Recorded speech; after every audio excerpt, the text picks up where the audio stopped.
Do you like cute dogs? Of course you do. We have a cute dog, and we'll share pictures of her if you listen to our podcast. We are Two Idiots and a Dog, and we talk about movies and other media. And post pictures of our dog, Kaiju. New episodes post weekly on podpage.com/TIAAD media. You can also find us on Twitter and Facebook at TIAAD Media, and wherever fine podcasts are sold. So give us a listen. You wouldn't want to disappoint Kaiju.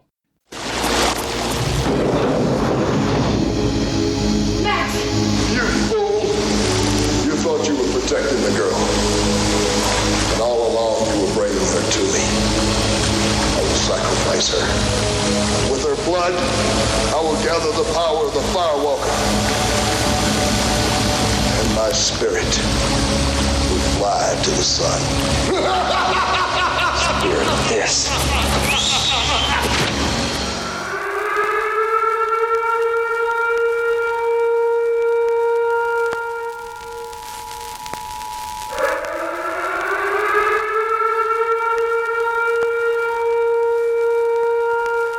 This is the emergency podcast system. This is not a test. Movies are bombing all over the country. They are posing as movies you already know. They may already be in your theaters, your neighbor's home, or even your own. Do not panic. Specialists have been dispatched. They will help you identify these pretenders and defend you against this invasion of the remake. Please stand by for further instructions. Welcome to the Invasion of the Remake podcast. We're going to fire the cannon off one more time this week with Firewalker 1986. And joining me today is the man who Chuck Norris hit and created a stutter, Sam Stepanenko. Hey. At least you're still alive. I am still alive, yes. And the woman that made Chuck Norris crack a smile, which caused an earthquake with her comedy, Trish Conklin. Yes, I did. And we're both ginger kids, so he loved it. And if you don't think we were going to do a Chuck Norris movie and not do Chuck Norris memes, oh, they're going to be all over this thing. All over this thing. Exactly. Maybe. Just a little. Yeah, we're right with the times like 10 years ago. Yeah. Yes. Like we say, the year 2000 just happened. We don't know where we are. When I was young, like 13-year-old me loved this movie. I loved adventure movies, that Indiana Jones stuff. I mean, this thing's completely written in like 5 days and ripping off Romancing the Stone and Indiana Jones, and then not giving you the fun stuff, the adventure stuff, and just giving you the buddy stuff. Oh, it was so disjointed. And I can remember I did not like this movie the first time I saw it either, because it never felt like it was a full movie. Like it felt like it was. I'd agree with that, especially now watching with adult eyes. I mean, 13-year-old me loved it. I loved the chemistry between Chuck Norris and Lou Gossett Jr. That was the only thing I liked. Yeah. Adult me is going, wow, this sucked. Yeah. I still enjoyed watching it, though. Oh, I enjoyed watching it because, I mean, how can you not enjoy watching Chuck Norris? There's so much good chemistry in here. Or Louis Gossett still, Jr. Yeah, it's still really fun to watch, even though nothing fucking happens. No, there's so many times where I'm like, okay, I'm watching the end of a scene, but I didn't watch the scene. Yeah, I feel like a lot of the times, like, when he's talking to Tall Eagle, Chuck Norris is talking to Tall Eagle's telling the story of the Firewalker, and I felt like we only got the end of the story. Yeah. Mm-hmm. And that happens a lot. Like, we're going to give you some information, but fuck it, we don't have time to come up with a good story. Yeah. So we're just going to give you the end of the story. You know what was really weird for me about this movie is you had actors from Academy Award nominated films. You had Lou Gossett Jr., the actor who plays Tallbear. Mm-hmm. They were both in Academy Award nominated films. Mm-hmm. And neither one of them, well, Gossett was Gossett, but the actor who plays the shaman was really awkward.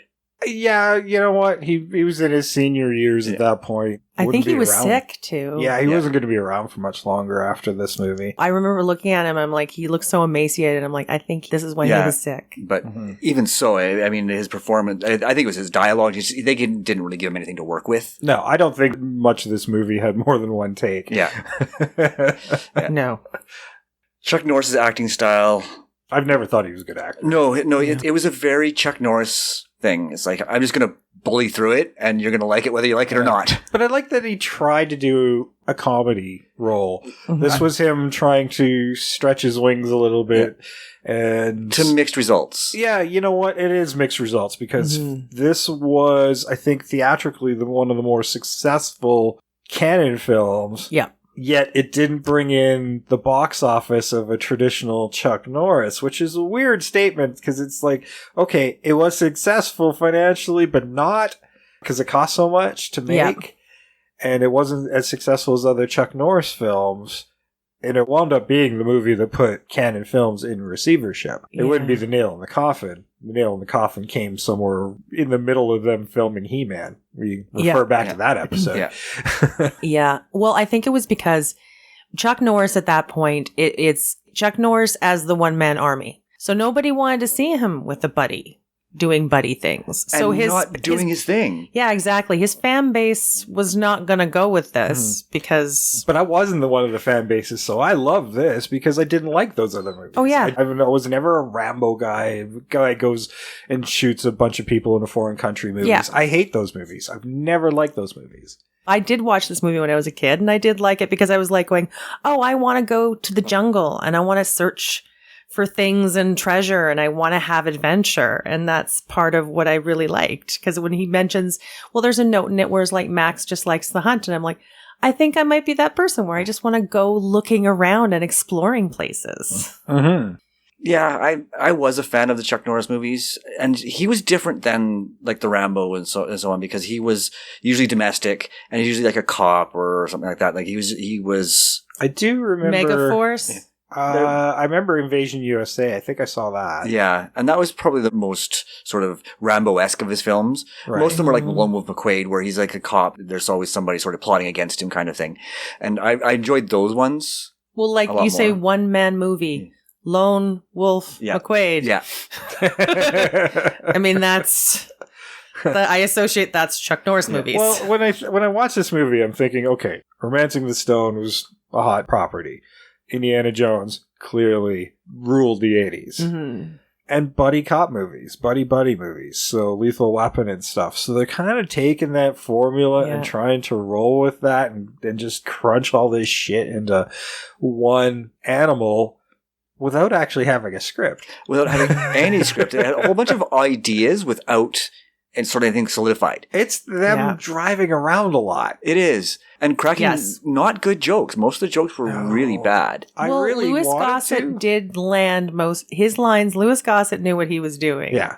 He knew how to land a line. So whenever he said something that was particularly funny, I laughed. I felt like they were usually so close. Like it just, you just needed to push that joke a little further. Like, there's some stuff. Or set it up just a little bit better. Yeah. There's a lot of stuff that almost works in this movie. And that's the problem, is it almost works. The clear rip-offs that this movie is, but it doesn't give you anything it promises. But I mean, it had that great opening where they're being chased in the desert by this general who's this despot in a foreign country. They're off on adventures and pissed off some dude, and they're driving in the desert trying to stay ahead of him, just running and turn this way, turn that way, and they're both arguing which way to turn. And it's the desert. And of course he runs off a sand dune into the only oasis in the entire desert. Like, what were the odds? Great joke. And I felt like it didn't quite land the way it wanted to. Yeah. But I mean, I still like the idea of the joke, you know? And that's why I feel like the whole movie's like that. Yes. I like the idea of the movie. Exactly. Well, when you talk about the idea of the movie, it would have been, honestly, I think if they really made an effort with it, that opening where you're seeing the tail end of their previous adventure. I like that because you're already in and you're establishing who these people are at the very get-go, and you see the end and you're like, oh God, they're always getting in trouble. That's a Bond thing. Yeah. You know, you always get the tail end of his last adventure before going into the new one. Yeah, and that's so good because it really gives you all the characters out the gate. It gives you sort of the world you're experiencing, and it's a great way to begin a movie. But yeah, like you say, it was like something's not quite lining up. The puzzle pieces are cut just a little bit off and they're not quite fitting together. Mm-hmm. Yeah. There are times where I feel like it's close, and then other times it's a mile off. Yeah. Well, and they have the psychic angle, which they have a little bit, but they should have leaned into even more. Or left out entirely. One of the two. They needed to should have get off the less. pot. Yeah, because they start establishing that the Patricia character Great has name, by the way. It's okay. She's got these feelings. She kind of knows stuff without knowing why, and fine. But then it kind of goes away. Yes. And they just don't roll with it. Yeah. But then they'll have the whole part where she gets sort of hypnotized by the bad guy, and she's like the one that they have to sacrifice, and that was never really well identified. Yeah. Mm-hmm. Right. So yeah, it was either like give us more or give us none. And I do have a bit of a fix for that. I'm glad somebody does. Yeah. Nice. Because I like it, and I do have bits where I'm like going, no, we need to put it in here and in here and in here, because she has it, so it's like, and she talks about all these visions are coming to me all the time, but we don't hear about any of them. Yeah, and I'd rather than having tete-a-tetes with the locals and a bunch of people you don't give a shit about chasing them all the time. I want them finding stuff and doing the National Treasure thing and doing the Indiana Jones thing, and there's not a lot of that happening. Here's the map. X marks the treasure. Let's go to the X. Yeah, there's a lot of do nothing in this movie. They go to one place, they get in trouble. They go to another place, they get in trouble. But there's nothing actually happening. And none of it really drives the plot because you got this very loose story that I still don't understand about the legend of the Firewalker that ties around this weird knife that they found glowing inside of a skull, which nobody mentions that it was glowing. That's not weird. No. And there's Mayans, and then... Yeah, it was Mayans, Aztecs, and then the Spaniards. Yes. But also the Firewalker. Yes, and then all of this is supposed to tie to Native American lore. I don't know. It's so muddled and meaningless. Well, they did an okay job of explaining why the Firewalker legend is in Arizona, and because he had fled or had left his community and was looking for a new place to set up, and then integrated with the American natives. It's wild because you have them, this Firewalker goes to Arizona, then you have them in Arizona, they're like, oh yeah, but now we have to go back to South America to go back to where the Firewalker apparently came from. So it's this whole thing where it sort of starts there. And I have no problem with globetrotting. I mean, that's what these things do. I mean, Canon Film couldn't do that. So they just make sets and film in the locations that they do have access to. But and their cave sets look terrible. Yes. And we spend a lot of time there. Yes, we do. Yeah. And there's, oh my God, there were cave sets out of the 60s with sliding doors and... Yep. I kind of love that, though. But that's adventure movie stuff. Those traps and those doors, there's a charm to that silliness. I guess, yeah. But I want the puzzles. I want the clues and the mystery and a sense of why they have to go where they need to go and what they need to do to get to where they need to be. Yeah. Instead of just driving along, getting stuck in a bog, getting captured by natives. It's just, it got tired fast. Yeah, the bejeweled knife needs to do stuff. Yeah. And I mean, Sam and I just watched the Uncharted movie this week, just out of happenstance. Yes. I think after watching Firewalker, we were both in the mood for a half decent one. I rewatched Remo Williams. That was my idea. And yes. So we just lost Fred Ward the week we are recording this. And Trish missed that episode. I did miss that episode. But back to the topic of the knife. I mean, at one point, Louis Gossett Jr. is looking at the knife and being like, these markings are such and such. And I thought we were going somewhere with that. Yeah. But it doesn't. Nothing happens after that. There are these crosses in Uncharted. Spoilers if you haven't seen Uncharted. And there are two. They're used as a key. They're used combined as a key. They're used as compasses. Yeah. They have all these uses, and that's really fascinating to me. And here we've got this mystical knife, and I don't know if we need any of the mysticism at all. Mm-hmm. I was thinking just to get rid of that entirely as well. Yeah. It doesn't necessarily need to be there. I think that maybe Coyote. Yes, he would have a belief in it. Yes. That doesn't make it true, though. Yes. I would treat him more of a believer / cult leader. Yeah. Rather than actually having any real powers. I don't know if we really saw evidence of that other than the fact that everybody called him the Red Cyclops, which was not derogatory at all. Oh, no, there was, it felt like they were doing something with this where the woman comes and gets Chuck Norris. And then the bartender / landlord puts her into a locked room that she can't get out of. Apparently turns into a snake. And then we never see evidence of this ability again. Exactly. Except for his hypnosis abilities. Yeah. So bye-bye. Get rid of all of it. Yeah. Either you do it or you don't. Yeah. Exactly. I think it works better just like, I think that was my problem with Last Crusade is the fact that there was actual magic in it. Faith-based magic, but magic nonetheless. It was a fun adventure, but that's another story. But I think the belief in that mysticism makes the story more intriguing than actually seeing it. You know, and I think I kind of, our female character, when she has it, she's like, it's the map to this. And like, I want her to also know a bit about its history and be like, I believe that this is the thing. And I do have a fix for that. Nice. But before we get to that, let's run the trailer and we'll be right back with more Firewalker.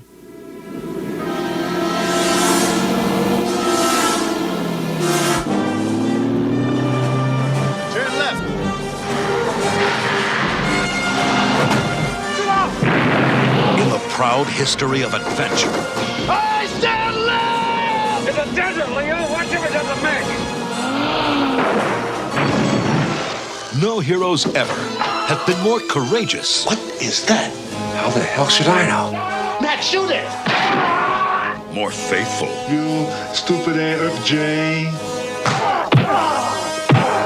More optimistic. We keep sticking our necks out, and sooner or later somebody's gonna chop our heads off. Than Max Donegan and Leo Porter. We need a new plan. Now, their friendship faces its greatest challenge. You're getting as bad as that fruitcake girl. Fruitcake? Wow. I'm a fruitcake? A woman of definite charms. You see, I recently acquired a map, and I'm convinced it leads to a great amount of gold. And dangerous curiosity. I thought priests were supposed to be teetotalers. I thought nuns were supposed to be virgins. But Leo and Max have foiled countless encounters with death. But I blame you for this. We're not dead yet. And they'd gladly run any risk. If there's ever a time for a plan, it's now, Max. For the thrill of danger. The promise of excitement. And a mountain of treasure. There's better be some gold up here. Get your blood. I'm coming. Chuck Norris and Lou Gossett in Firewalker. Sipping champagne in fine restaurants, gambling in casinos. Man, I can't wait. I don't remember inviting you. That was a trailer for Firewalker from 1986 with the story by Jeffrey M.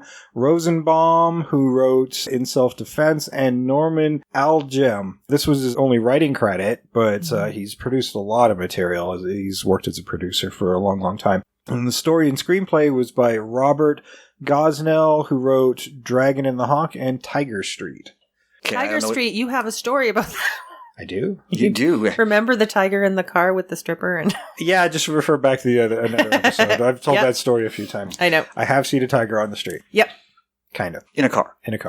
That's the whole thing. You gotta go back. You gotta go back and listen to the other episodes. You'll find it. It's your Easter egg. You gotta look. Yeah. I told that story very recently. Mm-hmm. Director J. Lee Thompson. That J. Lee. Unbelievable that this guy, the guy who directed Conquest of the Planet of the Apes and Guns of Navarone, as well as episode 282 when we covered Cape Fear. That's right. This guy. This is the guy who directed this movie. Well, it was near the end of his career, and he was churning out films. Like he must have been under contract to Canon because he's churning out like a ton and ton of the Charles Bronson films. Mm-hmm. Yeah, he was primarily working on a lot of those. And fine, you're in your senior years. That's the easy gig. Yeah, it's your retirement money. Yeah. I mean, his final film, I think, was Kinjite, and that was probably the best film of this era for him. Mm-hmm. Still not great, but certainly it showed his form a lot better. Canon. Yeah. Well, for Canon and just for this genre of film that they were working with. And Bronson, who was never a really great actor either. Mm. Yeah. But yeah, it was probably the closest to his form of like storytelling again. Yeah. Yeah, I'd agree. And of course, with this stars the toughest man in the world, Chuck Norris. The only person that could toss a bird and kill 2 stones. We've never actually talked about him before, which is really odd. I mean, maybe in passing, but we've never actually talked about a Chuck Norris movie before. Which is weird. Yeah. Well, how do you remake them? This is probably about the most remakeable of his films. Probably. Yeah. Because every other Chuck Norris film is a Chuck Norris film. It's not like an action film that happened to have Chuck Norris. It is a Chuck Norris film. Yeah. Yeah, like, I mean, if you try to remake a Chuck Norris film, we just turn it into a Sylvester Stallone film or a Rock film or like anybody else who has their own version of a film. Yeah. Yeah. Right. I mean, yeah, I think probably the actor closest to him now would probably be Jason Statham. But even then, it wouldn't be the same film. It shouldn't be. It's a remake. But yeah. Chuck Norris films are Chuck Norris films. You don't fuck with them. Yeah, they're just so signature him, right? Yeah. And this one just kind of feels a little different because he was trying for something different, which makes it a little more approachable. Yes. Louis Gossett Jr., another man we haven't talked about before, considering the huge body of work he's got. 300 something. He's one of those guys that going, because he was big in the 80s, and like, what happened to Louis Gossett Jr.? Nothing, apparently. He's just been working this whole time, and I just haven't watched any of it. He's got, 3 movies coming for 2022? Yeah. I mean, I'm sure there's smaller roles. As he's older, he's probably playing smaller roles, but he's still working. This man helped shape a lot of my childhood. I watched a lot of his films in the 80s. When we talk about that guy you saw in that thing that one time. Mm-hmm. Trish is wearing the shirt right now. Yep. He's definitely one of them. Yeah. Best known for his Iron Eagle series, Enemy Mine, and the Treasure of the Sea, Jaws 3D. Mm-hmm. Yeah, don't mention the good movie he was in, like Officer and a Gentleman or anything like that. Well, Enemy Mine is really good. It is really good. It is really good. It is really good, yes. For me, that's probably my favorite on his resume. But Academy Award nominated film, Officer and a Gentleman. Yeah.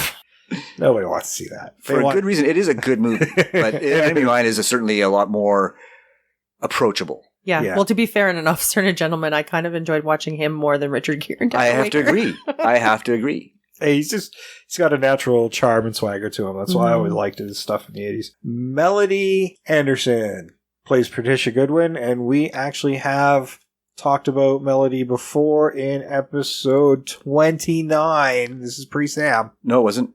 No, it wasn't? It was after it was pre me being official. Oh, but yes. It was between my first appearance and when I became official. You were just dating the podcast. And just dating the podcast. Turns in the waters, yeah. Yeah, we're still feeling him out. Yeah. Oh, God. Feeling him up. Like dating. Yeah. Exactly. We were dating Sam. 20. Oh, God. 20. Flash. There we go. That's why she looked familiar. Yeah, she looks different with dark hair. Yeah, Flash Gordon. Will Sampson was Tall Eagle, and we talked about him in episode 54, the I Should Never Listen to Sam episode. Apparently that's becoming a thing, because last week he listened to me, and it was another horrible experience. Or wonderful experience, I don't know. But yes, One Flew Over the Cuckoo's Nest. I still have PTSD from that, Sam. After talking about it, not to beat the dead horse and stuff like that, but it was 2 weeks ago, I guess now. But Liquid Sky was not as bad as The Watch was. When you think after talking it out, there's a lot there. But go listen to the episode. Yeah. Go listen to the episode. Although there was the one Twitter guy who's obsessed with the music. Obsessed with the music, and I'm like, so you're a masochist. Yeah. Okay. I get it. Or you have access to some substances we just weren't privy to at the time of watching. Yeah. Maybe. I don't know. I can't imagine anybody loving that soundtrack. Well, I got his point, but I didn't agree with the fact that it was any good, though. Yeah. The music was any good. It wasn't good, but it did fit the film. Yeah. If that's his extreme sport, let him have it. Exactly. Sonny Landham was El Coyote, and you would better know him from 48 Hours, Warriors, and probably most famously in Predator. Yes. When I saw him, I was like, I know that guy. It took me forever to figure out where I'd seen him. Once he laughs, right? Yeah. That laugh is awesome. Shockingly, John Rhys Davies is Corky Taylor in this movie. I forgot that he had a little contract with them and was doing some shit before the good stuff. In between the good stuff. In between the good stuff. Because, he was in Indiana Jones, and then he went to do this. Oh, and also the same night I was watching this, I also tuned into King Solomon's Mines, and he was in that too, which was another canon release, I think. Yep, it is. And of course, you know him from Indiana Jones, Lord of the Rings. Trish and I got to see him in person at Calgary Expo. At Weta. At the Weta booth. Yeah, we were waiting to do an interview at the Weta booth, and then he just walked over and did this amazing impromptu sales pitch. Yes, and come everyone, come. He was like doing the whole, it was amazing. It was, we can't do it justice. And then there I'm standing with the camera in my hand. I'm just holding the tripod and going, are you getting this? Oh, fuck. That's too late now. I just was watching it. I'm enamored, not even thinking about the camera in my other hand. I have my jaw on the floor. I'm not useful at any point. Neither was I, because I wasn't using the camera. Ian Abercrombie was Boggs. We talked about him in episode 77. We did. Ice Pirates. Yeah, she's going to remember Ice Pirates. Yeah. I always forget that we do it sometimes. I love Ice Pirates. It's so much fun. It's a wild movie. Richard Lee Sung was also in another 48 Hours, and he is unfortunately labeled Chinese Man rather than the General. Yeah. Which is what they actually refer him to. So why would you put him in the cast as Chinese Man? Right? Canon, no wonder you went tits up. Right. Zaid Silvio Gutierrez was Indian Girl. Yeah. This is the Snake Lady. Mm-hmm. She was in Border Town, mainly a Mexican actress, so our Spanish listeners would probably know her, but I don't know who she is. Although I have seen Border Town. There you go. Yeah. Alvaro Carcano was Willie, and he is in The In-Laws, and John Hazelwood was Tubbs, and he is in Breakfast of Aliens. Breakfast of Aliens? That's the way I wrote it down. Breakfast of Aliens. Like Over Easy or Huevos Aliencheros. Does that come in an orange box? I'm sure there are better things that he was in, but you have to go with the title like that. You have to. You do. You have to. All right, let's get back to Firewalker 1986. Essentially, girl walks into a bar. Yep. We've seen this trope before. Probably in other canon movies or a New World movie. I don't know. A lot of these cheap guys did the same thing. Girl walks into a bar with a map looking for a couple of tough guys to get her to the treasure. Yeah. We've told this story before. Jungle Cruise. Jungle Cruise, yeah, that's another one. It is a tried and true trope, but it is tropey as tropey gets. It is as tropey as tropey gets. Yeah. Yes, she goes in. The first thing she asks, can I see a wine list? Now, first problem with that, I'm going to make this woman smarter, where she knows, I am in a dive. There is no wine. There's lucky if there's wine. Oh, no, he knew he had the list. He had red and white. He had memorized. Yeah, it was either red or white. And that was actually one of the best jokes in the movie. Mm-hmm. Exactly. And then she's like red, and then she puts it down. I'm like, yeah, it's going to be trash. You know where you are. It's going to be paint thinner. Yes. Oh, it's going to be gross as hell. But go with the red, because the white, you don't know how. You don't know what's in that. Every bottle, regardless of what it's labeled, is going to taste the same. Yeah. It's going to be paint thinner. It's going to strip the paint off your car. It's all just going to be pure ethanol. Like, if you're smart, you go with the beer or the whiskey in a place like that. That is it. Don't take your chance on the wine. No. Because it's probably also been there for about 20 years because nobody else is drinking it. Well, theoretically, that makes it better. No, it'll eventually go bad and go to vinegar. Yeah. Oh, in the desert? Yeah, I don't think that's going to do so good. Yeah, under proper conditions, it will make it better. Yeah. Yes. And I got the feeling like the bartender sends her over to those two guys, which means he's fucking with her. Mm-hmm. Because we've already established they go on all these adventures and never find anything. Yeah. Or if they do, they don't get to keep it. Yeah. But it sounds like they never find anything. 3 years they've been doing this. Yeah, it's like a joke on them and on her. Yeah. It wasn't very well set up, unfortunately, because we, like, as adults, you kind of get that that's what's happening, but the way it's set up isn't funny. No. They do it well enough, and it should be funny. It just isn't. It doesn't hit. The rhythm of it is off. And that's at just the base of it. There's like, here's a comedy with bad pacing. Because, like, in theory, they kind of did everything right. Yes. She meets these two guys, Max and Lou. Mm-hmm. And here we go. And adventures and hilarity ensue. But no. And they need to learn the legend of the Firewalker. Why? Because they have the map. But do they really need to know all that stuff?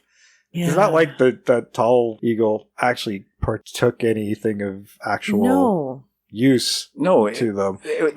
Granted, there was some magical battle between him and Coyote at one point. Yeah, which I sort of found interesting. That was unusual because Coyote was sending his minion to kill somebody, but Tall Eagle was trying to warn them because he knew who he could contact.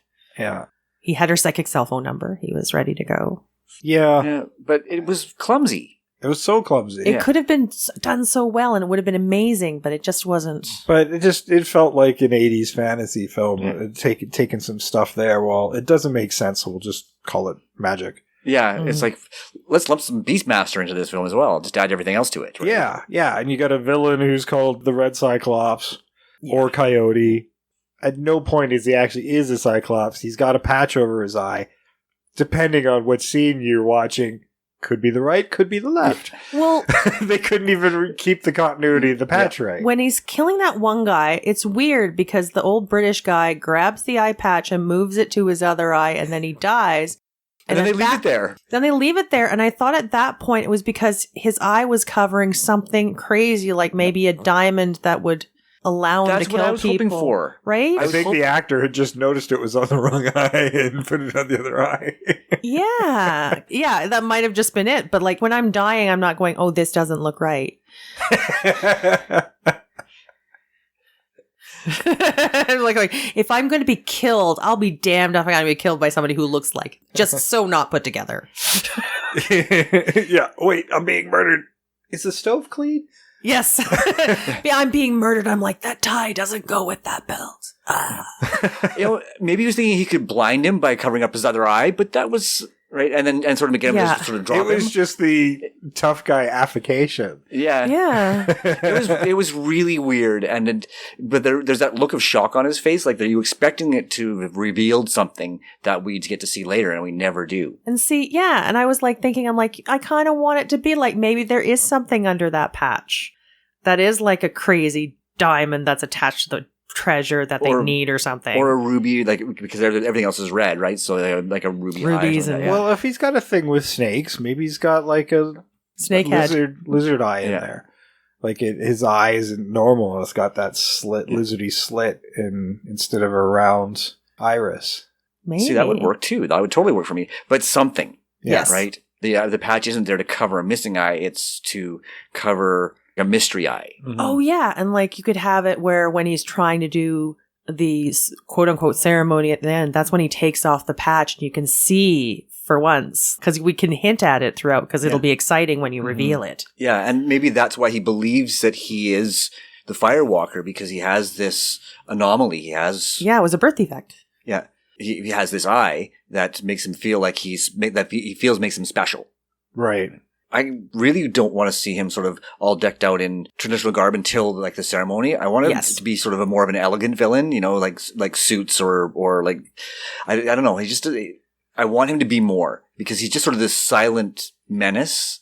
I mean, it was a waste of Sonny Landham, really, because he was a capable actor, and he didn't have any dialogue. You never really got any sort of sense of who that character was, aside from just being menacing. Yeah, I mean, I would throw in a little bit of Western in here, where a little bit of Walking Tall, where here's this guy that controls this small town that's primarily occupied by native people. We're in a reservation, and he's top dog over there, and he's feared.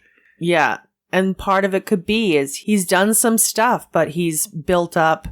It's like the Kaiser Sose thing, where he's built up this whole mythology about him that people sort of believe, but it's like it's based in truth, but it's been built up over the years. What if he had a casino and he's trying to do the sacrifice in the casino as his temple?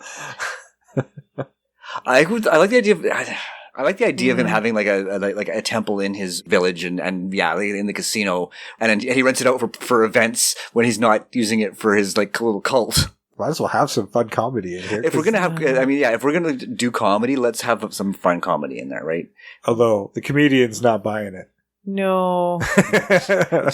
Two Austin Powers. The casino feels a little too on the nose. Yeah. I do Unlike want... the TP in this one? Yeah. Like, I do think it should be... Like, I like the moment where he will have a place on his land that is, like, sacred nobody can go into. Like, where he does do his sacrifices, and you have to be a cult member to go. Mm-hmm. I mean, I do like that idea. And that's also maybe how he keeps control of the town. Like, it's not comedic, but... Well, I mean, the way you do an action comedy is not to make your villain comedic. You got to play him straight. Mm-hmm. Yeah. Oh my God, you could have it under like this like huge mountain. And then the guys are like going, okay, so he has a layer underneath a mountain. Could this guy get any more tropey? Yeah. Yeah, I like that better.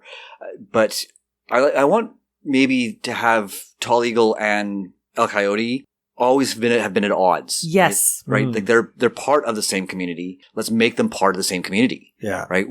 And part of it is balance. And this is where I want to bring in Patricia. Yes. We're going to have to change her name.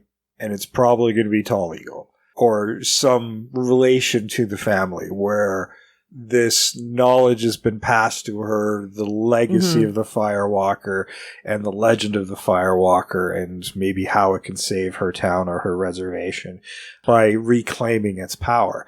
That makes a lot more sense. And well, you can still actually call her Patricia because like in many places you have the first name. It would be like Kim Running Bear. Yeah. And it would be like Patricia Tall Eagle. Yeah, that's what I was saying. Not Goodwin. No. Yeah. And that was a good wind. Nice. I like that. Like that. Because if she's a granddaughter, I mean, there may have been a marriage. Yeah, and it seems to make more sense to drive the Patricia character forward, other than just having a map. I think it ties the story together better too. Yeah. Right? It connects her to the story. Yes. Oh, right. And it could also be it's like my father isn't well, and once he's gone, Coyote could really turn this place into a hellhole. Or my grandfather or whatever, yeah. Yeah, once my grandfather's the only one who's keeping him at bay, and we have to find this so we can get rid of him and keep people safe. Yeah, and I mean, we can have Coyote kill Tall Eagle at some point in that middle of the film to represent the magical combat of this film. After he's spread his knowledge to our heroes, to Lou and Max. Yes. Loving it. Loving how this is coming together. Yeah, I think great idea. Yeah, I mean, if you're going to have native lore, you want to pull as much of that in as you can. And I guess I'm fine with the Aztec Mayan connections, although it's weird. You pick one, just pick one. We don't need them all. No, we don't need them all. We could just pick one culture. Yeah, but I like the Indio tie-in though. Oh yeah.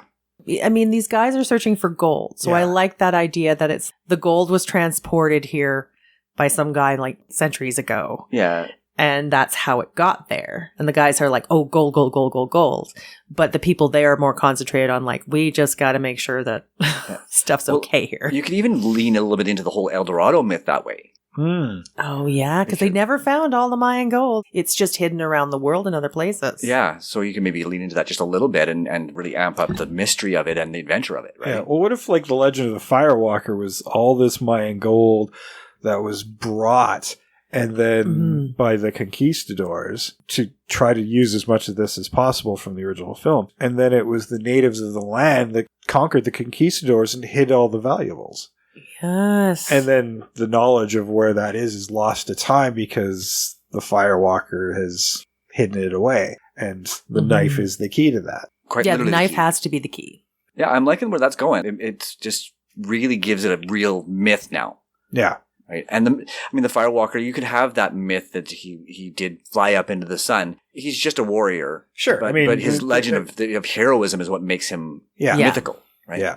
You have people like who live real lives, but then mythology gets beyond them and it becomes magical. Yeah, I mean, when Tall Eagle tells that story of him flying into the sun to live among the fire, how is that useful at all? That's all I know. Yeah. That's all I know. Yeah. Oh, okay. Right. But see, if we make it so that El Coyote at least believes that he's an ancestor, Yes. then that story has context. Yes. Mm-hmm. Right? And that's where you need to give El Coyote more story. Yeah. So that his motivations make more sense. And I want the story that Tall Eagle tells about Coyote and about the Firewalker to have references to the path they need to take.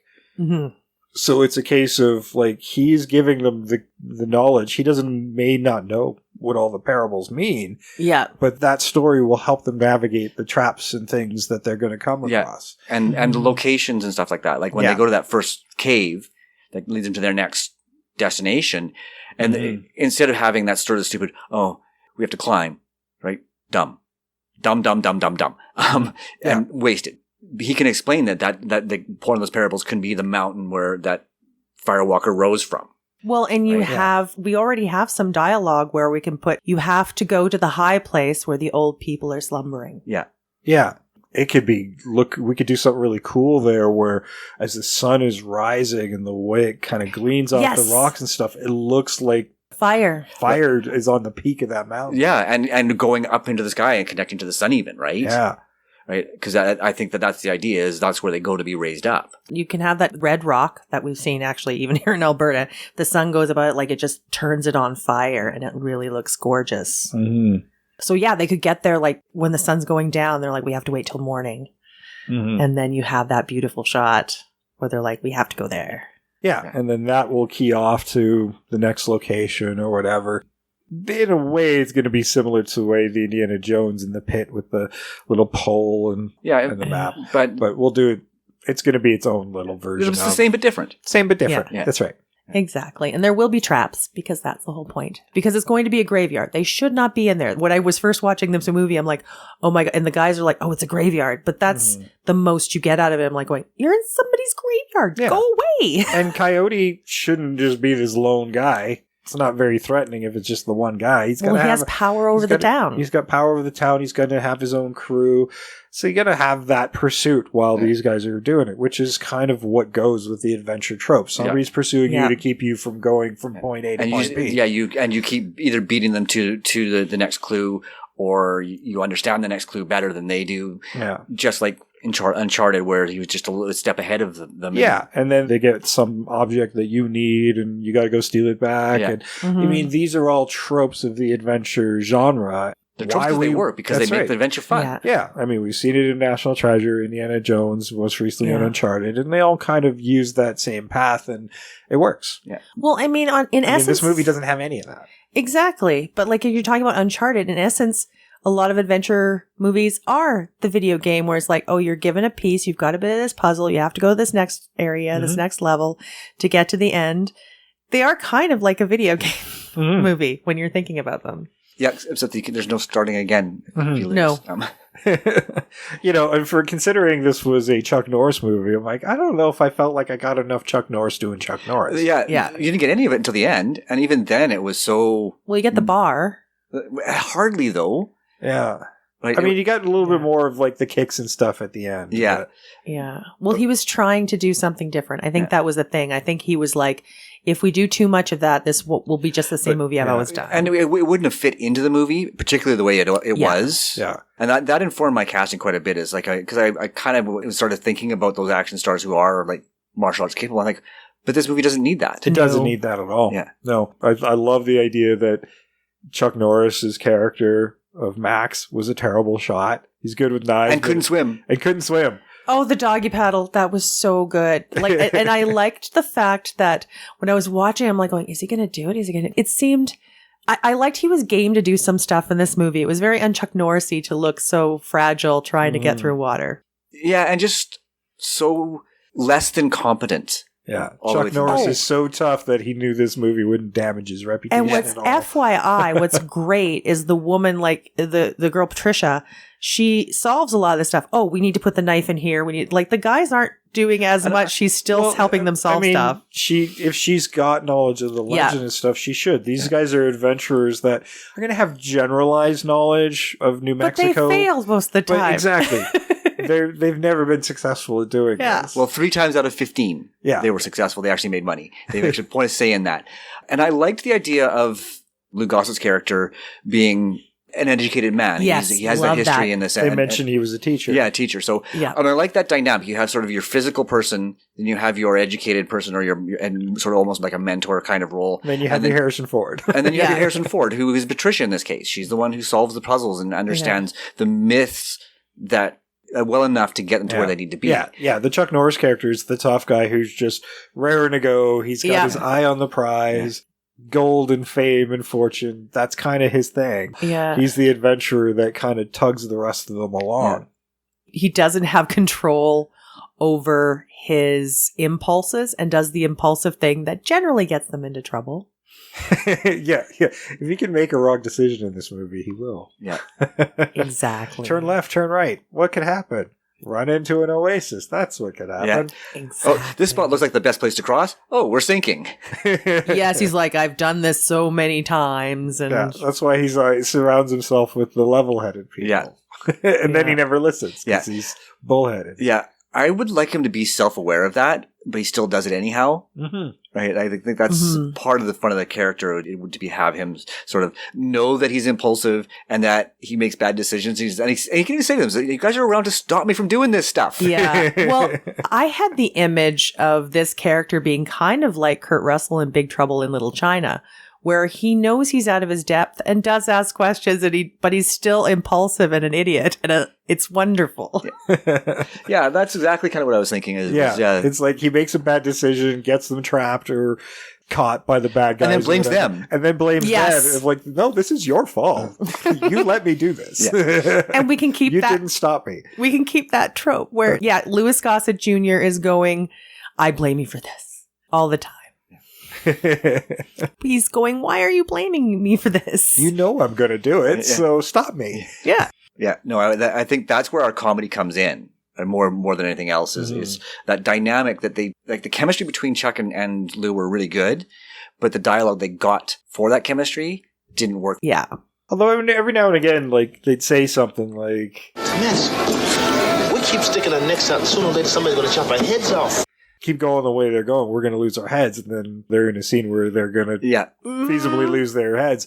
But that was Corky just fucking with them because here's a wannabe despot who knew Max from many years ago, which just running a scam. Again, and I think that's a fun character, and I would like to keep that character, even that kind of whole setup. It's also a trope in every adventure movie where they do run into the old contact of one of the guys, and he helps them out a bit. It happens in every one. Yeah, but I want him to be more critical to the destination. Like, he's not just somebody they run into. He has information or resources that they need. Coyote stands in the way of him becoming his despot dream, and he doesn't like it. And that's why he helps them out. He's conflict for territory. He's going, well, if you can help me get rid of that Coyote guy, I'd be real happy. Well, yeah, but except we're traveling around too. Yeah. And it starts in New Mexico. Oh, or he knows Coyote and says, oh, that guy's an asshole. I'll help you out. Maybe. Or there has been dealings with them in the past, arms dealings or whatever. But, I mean, Coyote's going to be New Mexico and following around on this adventure where you've got this guy in South America. That's where Corky is. But Coyote thinks he's from there, so I think he would have been down there at some point. That's where he gets followers. He goes down there to meet people and then brings them back to Arizona to create his own little army. Right. I like that. That could work really well. And he's left some of his followers down there protecting some of the stuff, and Corky is just not happy with that. Or he just, because he's brainwashing or quite possibly even kidnapping people from Corky's community. And I think maybe that's a better way to go, rather than have him be a presence down there all the time. Just, he knows of him because he's affected Corky's community through his actions. Yeah. It's too convenient just to walk in and it's some guerrilla troop that's run by an old friend. Yeah. So, but convenient, again, it's always convenient in every adventure movie, but at least this way it will have a link to what they're actually doing. And Corky does have a better reason to help them than simply, oh, I knew one of you from way back. Yeah, the enemy of my enemy. Yeah. He's not a good guy, but he's... He's still friends with them. He knows them. Well, I don't know if Corky... Maybe there's been dealings in the past where they've come to an understanding as they've passed through the territory on an adventure or something. Yeah. That's the thing. Like, I think they would have crossed paths before Yeah. where he is fucking with them, but he's like, I thought I told you not to come back. I think like the Karki would be, they've had an adventure, came back with a prize. I mean, part of the trope is you get the gold, except for Indiana Jones, he gets it and then gives it away to a museum. But the whole idea of it is to find your thing and then lose it. Yeah. Because the avarice is never really the valuable part of it. It's the adventure. They can ask him, Corky, so you still have that item that you got from us last time we were here? Yeah, exactly. Like he worked with them, but then ran off with the prize. Yeah, I think the general's going to be a similar type of character. Yeah. That he's constantly tailing these guys to take what they have. Yeah, and I was going to leave him out, but at the same time, I liked that opening scene. You kind of need it, and then you do need the general. Yeah. I thought it was stupid that he was at the end of the movie, though. I thought it was dumb that he was at the end of and then being the bartender. Nobody's noticing he's the bartender, and wearing general stripes as the bartender. Yeah. What I don't understand. That was another case of them overreaching their comedy. Yeah, in the Caribbean, it was dumb. That was bad. Mm-hmm. Yeah, it was no good. I didn't cast that opening scene. I do kind of want to keep it, but I didn't know how I wanted it to roll out. Yeah.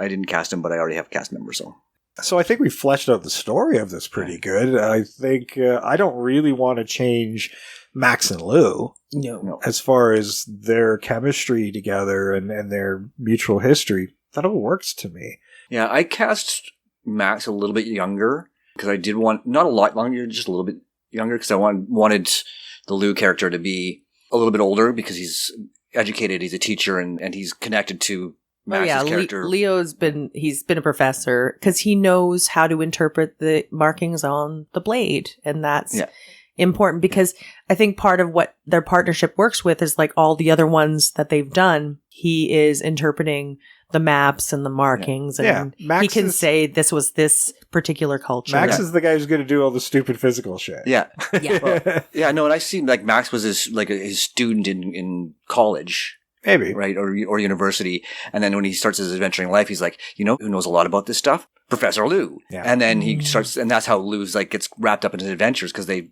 That doesn't work with my casting at all. I was just thinking chemistry, but... Yeah. It sort of does with my casting. But that, I mean, I like the idea of it, for sure. And I want Leo to be the professor character.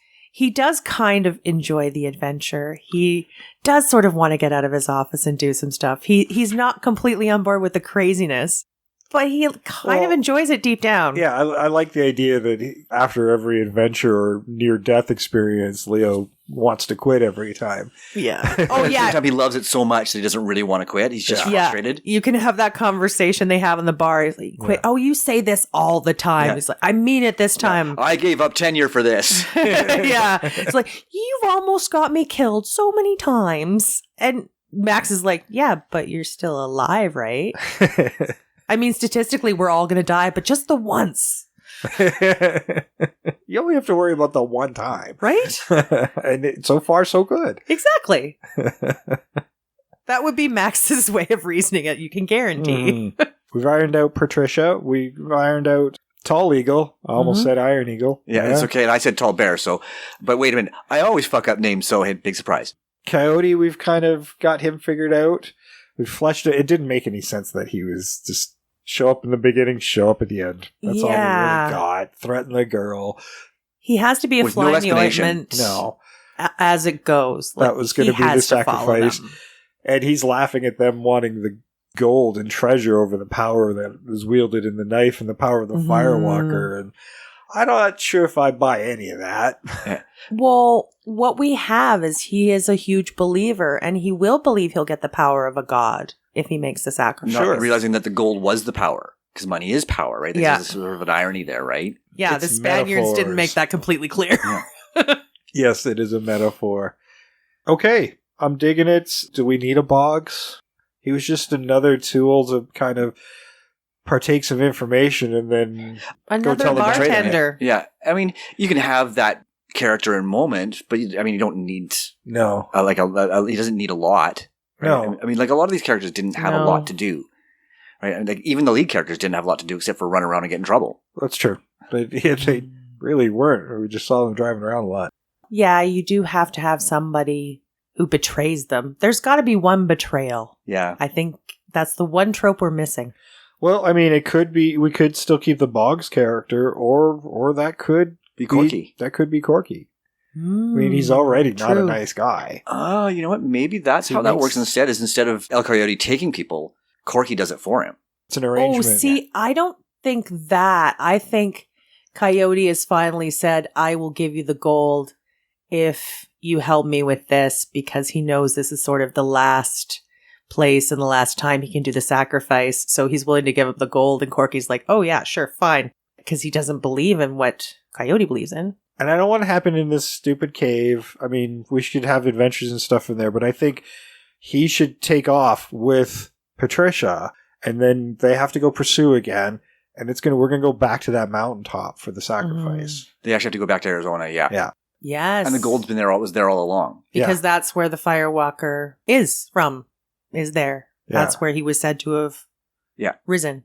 Yeah, I like the idea of them having like gone full circle just to come back to where they were. Kind of funny. Yes, it seems like something that would happen with them. Right. And they had the key and everything, and they just didn't know what they were looking for. Yeah, and you can see have them trying stuff in like a temple in the middle of the jungle. Like, so, well, this goes here. No, it's not working. And we have to get rid of the stupid scene where Leo gets caught. Yeah. And then gets hung over a pool that... Is it boiling water or acid? It was never really clear. Oh, is it piranhas? Like, what was it? I don't know. I think it was just boiling water. How? I don't know. It was, they went Bond villain for some reason. It was very Bond villainy. And it was clumsy and didn't work. It was a very hot spring? Yeah. I mean, super hot spring. I don't want him taken and put there, but I do want a moment where they're trapped somewhere trying to get to where the sacrifice is. I mean, if he's trying to solve a puzzle to get there. If he's hanging over there, chop him down, falls in the water, going, I gotta bring a date here. Yeah. This is really great.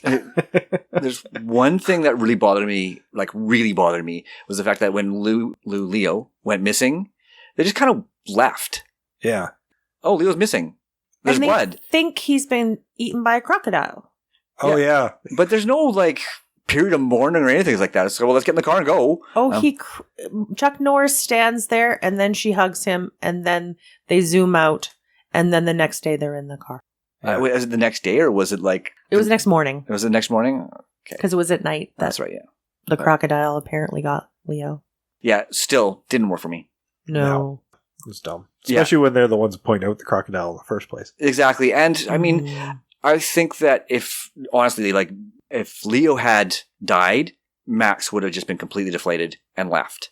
Yeah. He's like, no, there's no purpose for me anymore in leaving. Yeah. I don't have Leo to share this with. Yeah, and you don't have to kidnap them to have them trapped in a special place with traps. Yeah, and I'm fine with your lead getting with the girl and that all developing. That's all part of the trope, romancing the stone. Yeah, my casting works in that. Well, let's get to that. I think we've got a much better movie. I'm not going to say great, but I mean, all these movies are kind of the same. So we want the popcorn fun. Yeah, but the popcorn fun wasn't in the first one. No. So we've put that back in. Yes. And I mean, yes, we haven't done a great job of explaining what those action scenes are going to be, but that's for action directors. To fill in the void. And I can't describe a kick and stuff on a podcast. So. And we've got the impetus for the puzzles, but I mean, honestly, if we were going to get it all put together today, it would take us forever because you do need to take the time to figure out how to all the puzzles. Yeah, I mean, scriptwriters take months where you have an hour and a half. Yeah. Exactly. Right, we're not have that frameworking. This is the sitting in the writer's room, shitballing and trying to come up with something cohesive. We know the story beats. We just don't know the details. That's right. That's where the next month would actually happen, but we got another episode coming. Yeah. We'll be on to the next thing. Many winters ago, the White Eyes gave us this land for as long as the grass growed and the water flow. But as you can see, we got screwed. Let's get into our casting. Sam, do you want to start us out? As usual, yeah, sure, no problem.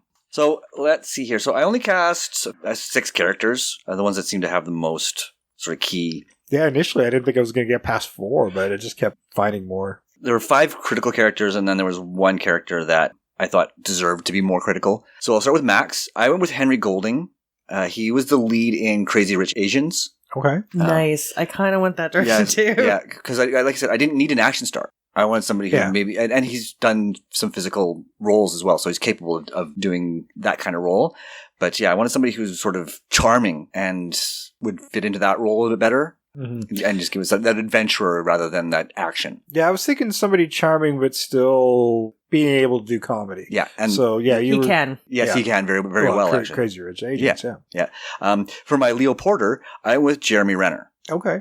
Okay. The reason I went with him was because, well, when he's a little bit older, I could see him being sort of kind of the gruff professor type. Mm-hmm. And I love the idea that he can shoot and Max can't. And I thought him being Hawkeye, being able to shoot when the other guy can't, I like the irony of it. Oh, see, I went with that where him being unable to do, he's Hawkeye in the Marvel movies, but having him not be, I think would be also hilarious. Yes, and that's the other aspect of it too, right? He's the professorial type, right? So he's not really into the adventure, but he's also capable. I don't like the danger. Yeah.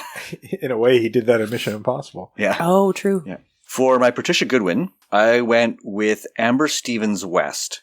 You may or may not have seen her in 22 Jump Street. She was also a character named Ashley in Greek. And I chose her because her character in Greek is kind of flaky, but still smart. And that's kind of where I saw Patricia in, like, what they were trying to do with Patricia is flaky, but smart. Mm-hmm. And that's kind of why I went that way.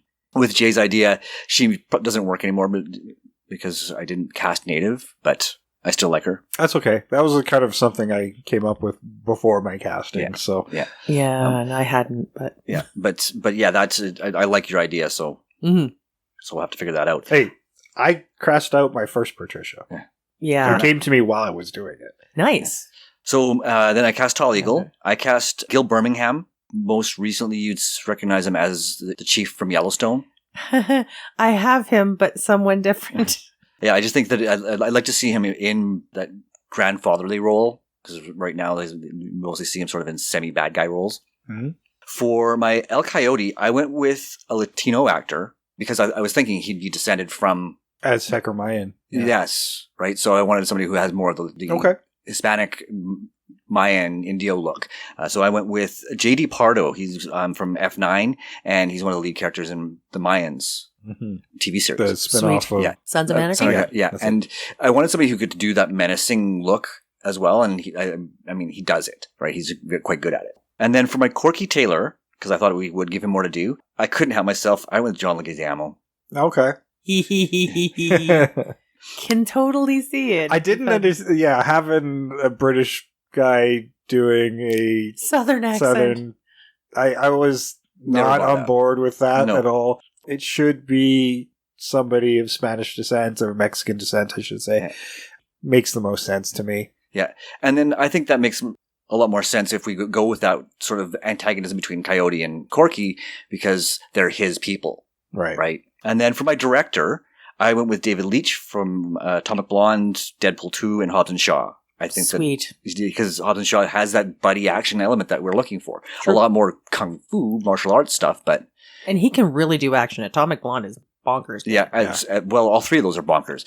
But they're paced well, and the action feeds the story rather than... It doesn't take you out of it. It makes sense. Yeah. Yeah, and that would be it for me. Okay. Very good. Cool. Me? I'm up next. I love this. Okay, so when you said Gil Birmingham, I actually made him Coyote because I was like, he's older, and I wanted him because he grew up in Arizona. I didn't go Hispanic because I thought, well, the Mayans came there and sort of they've integrated, so he's part of the reservation and he's grown up there. But also, he can do menace, and I would like to have him think he could be like just an extremist as well. So I like to have him in there. For my Max, I went with Manny Jacinto from The Good Place. Because he can move. He's not really a martial artist, but I could see him doing crazy impulsive things. He is also very charming. Because that was the one thing about this movie where it felt off-putting when they had to keep mentioning that Max was in charge of charm as if they didn't trust the audience to believe that he was charming. And I think it was part of the problem. Because, okay, just in case you don't know, he's playing a charming character. We should probably let you know that. It did feel like that now that you mention it. We know it's Chuck Norris. You're not buying it, but we're going to tell you enough times before you do that you might believe it. You might be convinced. By exactly. By the way, he's charming. And then for Leo, I went with William Jackson Harper because he's already played a professor on The Good Place, but he's like super jacked to do all the action, and they've already worked together, and they do have this buddy feeling about them. Nice. I did actually do much my casting from The Good Place. Why? Because they all had the energies I was looking for. So for my Patricia, I went with Tia Sircar, who played Vicky, because in my head, Patricia is what she said in The Good Place. I'm a strong, independent fire monster in the body of a strong, independent woman. For Tall Eagle, I went with Graham Greene, Canadian treasure, Graham Greene. Bingo. So did I. Nice. That's why I didn't, because I had a feeling that somebody else would. I was thinking of like, what are the odds that all three of us will do it? I almost, but then Gil Birmingham popped into my head for that character. Yeah. That man, I love him so much, and he can do comedy too, Yes. so you could have a bunch of beats in there. It'd be amazing. Yeah. And he's of the right age, right? He's not that tall, though. It doesn't have to be tall. Well, that's just it. Called Tall Eagle. They're like, yeah, I understand the irony. Well, I mean, your name comes from when you don't know when he's going to be a tall eagle. That's right. We're like, we've got this baby. We're pretty sure it might be a tall eagle. We don't know. They didn't know I was going to be medium eagle. Yeah, exactly. And then for Corky Taylor, because he was on my mind, and honestly, having a white actor, I went a different way for Latin America, but with the story, he doesn't quite work. But like a white guy going down there trying to be a despot because he wants to make his mark on the world. He thinks this is the only way. And I went with Billy Zane. Why not? Because I thought that would be it. You know what? The energy that John Rhys Davies brought to that role, Billy Zane would bring that and just amp it up to 10. Yeah, he would. And I was thinking of the British guy in the bar when you mentioned we could still keep him, but if we ever did keep him in there, it would be John Rhys Davies. That's who I think it should be, drinking in the bar. Oh, and I forgot my general. I would just either put Chuck Norris or Gossett in as the general. Oh, that would be good. Nice. Or both of them. Well, they're both pretty old at this point. Well, and that would be in line with a general, right? They are later in their careers. But yeah, if you have them sort of like as a pair of generals, the generals. Speaking of old, my director is older, but again, I said I had the main character having a Big Trouble in Little China vibe. And I went with John Carpenter. Well, you know, he keeps talking about coming out of retirement. He'd need certain things to align for that, and it just is. I'm not sure if Hollywood's ever going to let it happen with horror getting much lower budgets thanks to Jason Blum and him basically wanting creative control and final cut and all that. He'd want all of that stuff, but I'd say but do he it. Deserves It's it all John the Carpenter. time. Give him one more. Yeah. But he'd probably want his own thing rather than remake something. Oh, for sure. But it's fantasy casting, and that would be fun. Exactly. All right, well, let's get to mine. I think mine's got definitely the biggest cast. Nice. Yeah, for sure. I didn't know what I was doing. For my Max, he's also my director, John Krasinski. Ooh. Oh, yeah. You know, he's definitely changed his body. We know he can do comedy. Yes. Which was why I crossed out my Patricia, because it's probably would have been Emily Blunt in a perfect world, but right? It doesn't make sense.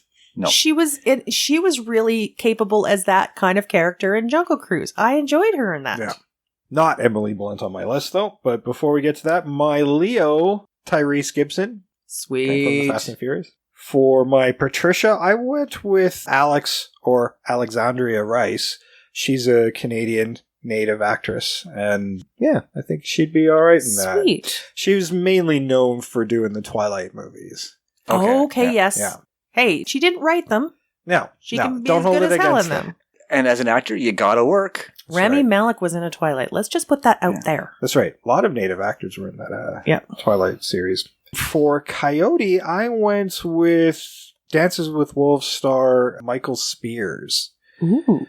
Kind of got a similar vibe to him, similar look, and native actors should get better roles. They really should. I agree with that, yeah. But he's definitely going to be an older version of Coyote. Well, he was. Well, so was was pretty young when he did Dances with Wolves, so I think he's only. I think he's a year older than me. Oh, that's not so bad then. Yeah. Oh yeah, no, that's we're not that old. No. Mm-hmm. No. And I think I looked into it. Yeah, that establishes the antagonism between him and Tall Eagle. a lot better too, because if they are both a little bit older, then there's a history there, right? Yeah, well, I mean, he's still going to be a good 20 years younger than Tall Eagle, 30 maybe. And honestly, when you're kind of in your 50s, that's not too old now. I mean, we have action stars that are in that age. It's fine. We have action stars in their 60s and 70s now. Yeah. Liam Neeson talking about you. Of course, Graham Greene is my Tall Eagle. For my Corky, I was definitely thinking, like, let's keep a Mexican actor in this. And it wasn't a big part, but it's a kind of a big, boisterous role. Yep. Danny Trejo. Oh, sweet. Yeah, I thought about him actually too, but I couldn't quite fit him in there for me. Yeah. And honestly, here's the thing. Danny Trejo, when you let him loose to do comedy, he's really good. so fun. He's so fun. Yeah. Like, he's the kind of guy who could be evil and menacing, but damn it, I want to cuddle that man. For the general, here's another man you're going to want to cuddle. Benedict Wong. Yes. Definitely. Love Benedict Wong. And for my Boggs, I went with Kevin J. O'Connor. Yes. From The Mummy and Deep Rising. Because he's used to playing a weasel. Yeah. Can we put him in the same hat and have him be, I've been doing this for years, and I mean, yeah, sure, some people don't trust me, but he's literally the same guy. Yeah. Don't worry, I'll help you out. That would be a fun in-joke for anybody who's familiar with the Mummy movies. I like it. Yeah. That's kind of why I went with him. I was thinking of like, okay, well, he helped out our heroes and then immediately turned around and stabbed Sold him them in the out, back yeah. and sold them out. Yeah. So I was thinking, I just couldn't get it in my head. Like, that's funny. It is very funny, and I mean, he looks so Weasley too. I mean, that's the beauty of it, and that's why he keeps getting those roles, because he just looks a little bit Weasley. And he's an older guy now. Yeah. You know, like that role of Boggs was basically a senior citizen who'd run out his life and was just living in the bar. You could tell he was just getting drunk every night in South America. He can't go home. He doesn't have anybody. This is just where he's ended up. So I was like, you know, like totally see Kevin J. O'Connor like in this role, the Mummy character 25 years later. Mm-hmm. He's in a suit that you know has seen better days. Yeah. Because it's one of the few things he owns. Awesome. Yeah. So I don't know. That came to me fairly quickly. I was actually surprised, and I was pretty happy with that cast.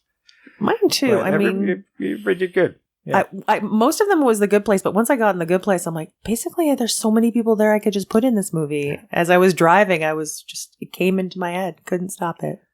Yeah, I just sat down and I was thinking, this is not an A-list movie, so I tried not to go A-list stars. No, it's and not. I wanted usually, comedy chops in mine. And I mean, I don't care. It's fantasy casting, but this time I wanted to go with just the chemistry and and who would feed the adventure best. My instincts told me not to go big, and then I just went against. Why not? Instincts. Well, John Krasinski, I mean, he's definitely A-list, but he's like A- list. Yeah, he's kind of reinventing himself, but you know, now that he's possibly got a Marvel gig ahead of him. Yeah.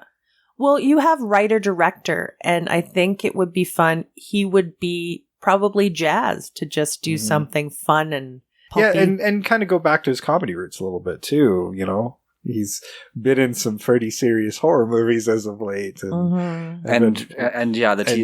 TV series Jack too. Ryan. Yeah, Jack Ryan series. So. Yeah. Okay, this movie had a budget of $8 million. It opens at a little over $4 million in the US and then went on to do a gross of just shy of $12 million, which isn't a great take. And, generally you want to double your money in this. Well, Canon, again, we know Canon's business model where they sold this to make another movie, and then another movie was sold to pay for this movie. And VHS would have been a big part of their model at this point. So I don't know what the VHS brought in as well, but I'd almost say it'd be comparable to what the film numbers were. Probably, yeah. Canon was the Ponzi scheme of filmmaking. It really was. It really was. Yeah, but this one did kind of put them in a bad spot because it did put them in receivership after. That's how Ponzi schemes ultimately end up working. Yes. Pretty much. But bites you in the ass in the end. IMDb gives us a 5.1 out of 10. Oh, that's kind of high. I would have thought. Oh, interesting. Well, let's see how that informs your Rotten Tomatoes guesses. Yes, we're doing it again. The Rotten Tomatoes game. Chuck Norris would say this is 100% across the board, right? Yeah. But what do you say? What do you think the critics thought, Sam? Oh, critics, I can't see them liking this movie. I'm going to go with 38%. 38%. Oh, yeah. Critics not happy. I'm going to go 22 even. 22. Well, there definitely is an 8 in it. 8%. Fuck. 8% of critics like this movie.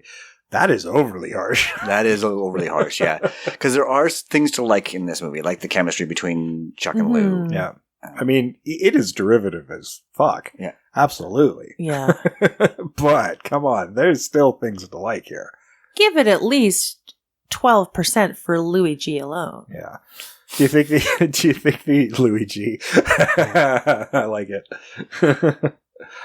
Do you think the audiences were a little more kind? I would think so with that 5.1 IMDb, maybe. Yeah, I was going to say probably about 47%. I'm going to go... You can Price Is Right me. No, I'm going to go... I might go 61 because of nostalgia. Well, let's take that and half it. Oh, damn it. 32%. Not great either. Last week's work didn't work out for me this week. Yeah, you know, and to be fair, 32% is fair as far as I'm concerned. Yes. It has just enough there to warrant acknowledging the chemistry and some of the fun story beats, but the overall product just never quite came together. I still enjoyed watching it. You can watch it free on Tubi. Yep. It was still kind of fun to watch, even though there's not much holding it together. No. I mean, honestly, okay, the plane scene where she's talking about San Miguel has mostly farmland. I want to keep that scene because I love the bit where the engine catches fire and then he wakes up and goes, "Nice flight, eh?" But it's weird. They show her being traumatized and Leo being really upset, but you don't really get much other than him talking to the pilot with a parachute on.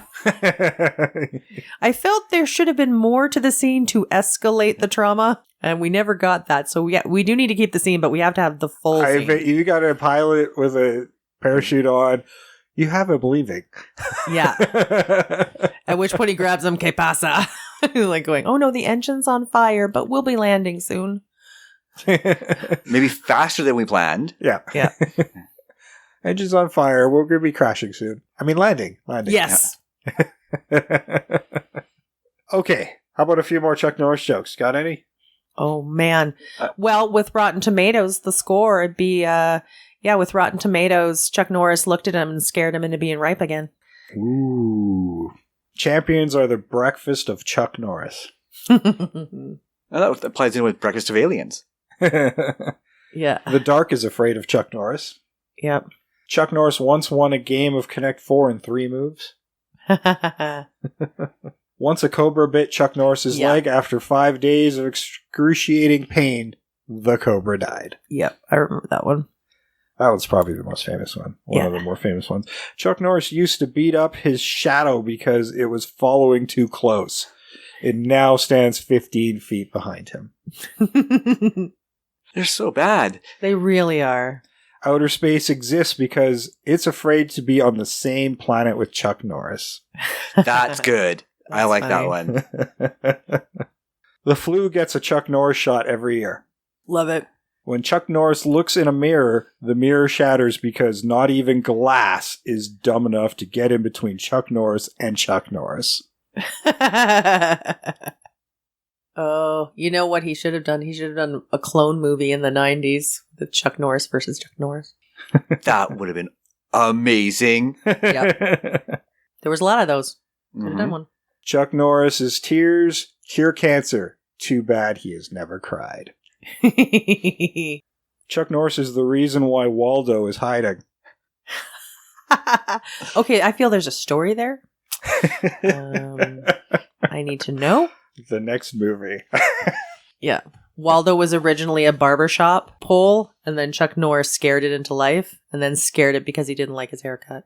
I like it. And yeah, his haircut in this movie, that would make me mad too. Mm-hmm. But his teeth are white as hell. Yep.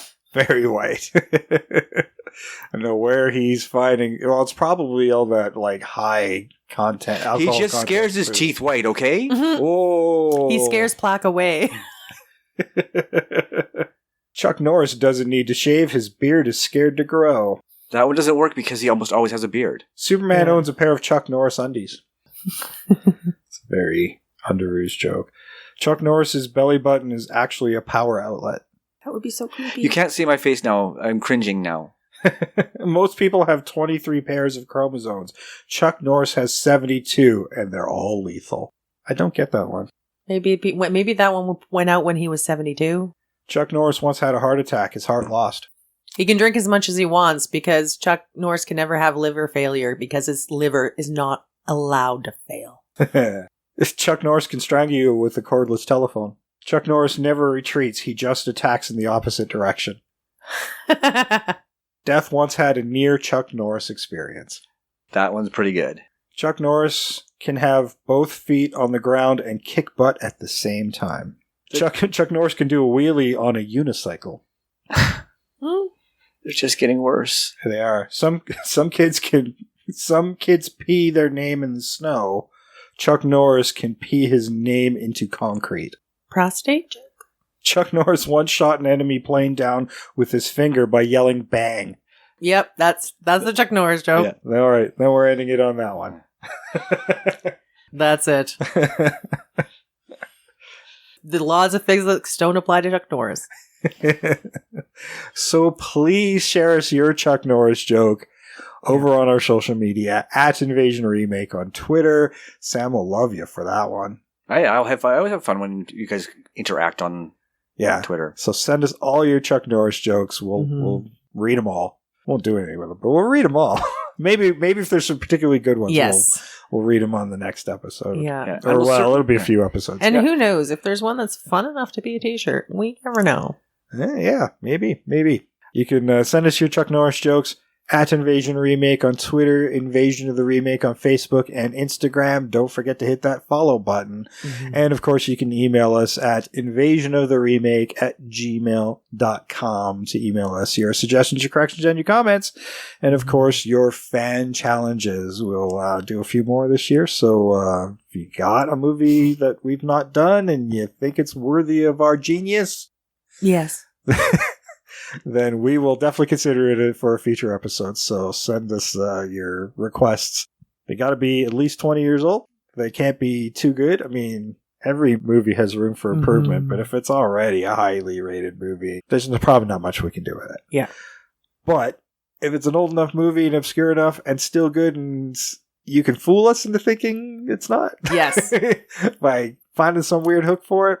It has been done multiple times.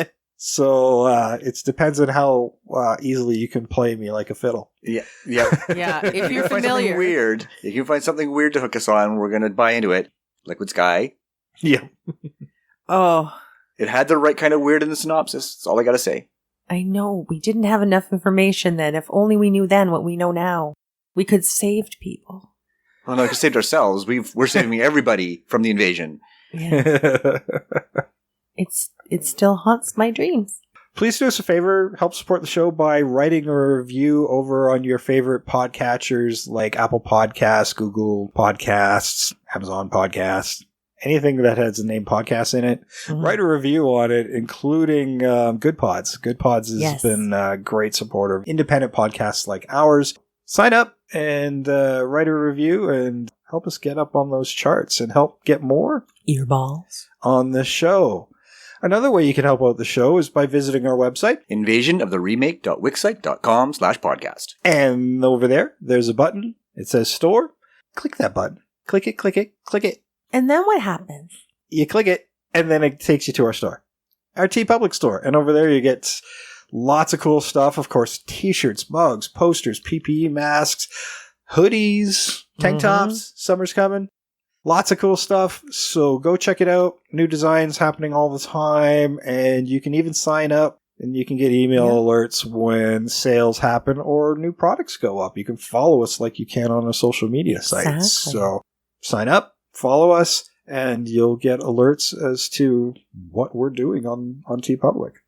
And lots of cool stuff. Of course, when you buy a shirt, a portion of that goes directly back into our pockets and helps support the show and equipment maintenance and hosting fees and that sort of thing. Yeah. It doesn't cover everything, but we just had a big expense come up on replacing a key piece of equipment. Yeah. So every t-shirt and mug and tote that you buy can really help me out right now. Yeah, and even if you just start shopping from our store and buy something else from the TeePublic site, we still get a small commission. Yeah. So use our link. Yeah. And if you're going to go shopping there, just start at our store and go shopping from there. Yep. Exactly. And I mean, I'm not saying anything for sure, just putting this out there, but rumor has it wearing like our TeePublic merch just makes you 10% sexier.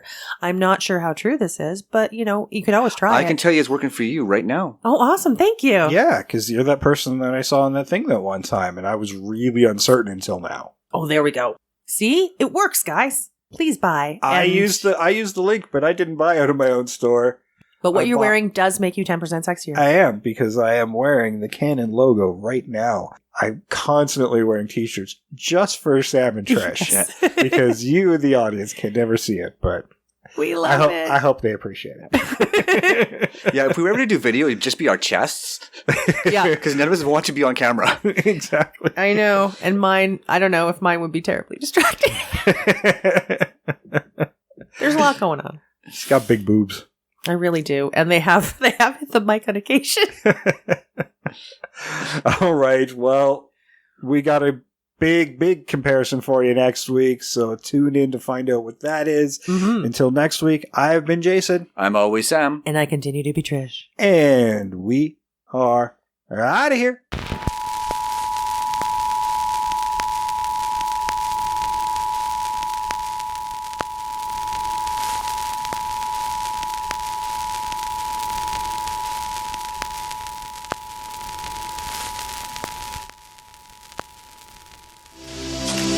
If we weren't out there chasing that pot of gold, there'd be someone chasing another one. It's what we do. Is the money really worth it? Not so far. Then why do you do it? Because Max does. He has a way of getting things out of me that I never knew I had in me. Okay, so you do it because he does it, and he does it because he wants to find buried treasure. It's not the finding that Max thrives on. It's the looking. Even though it's so dangerous. Because it's so dangerous.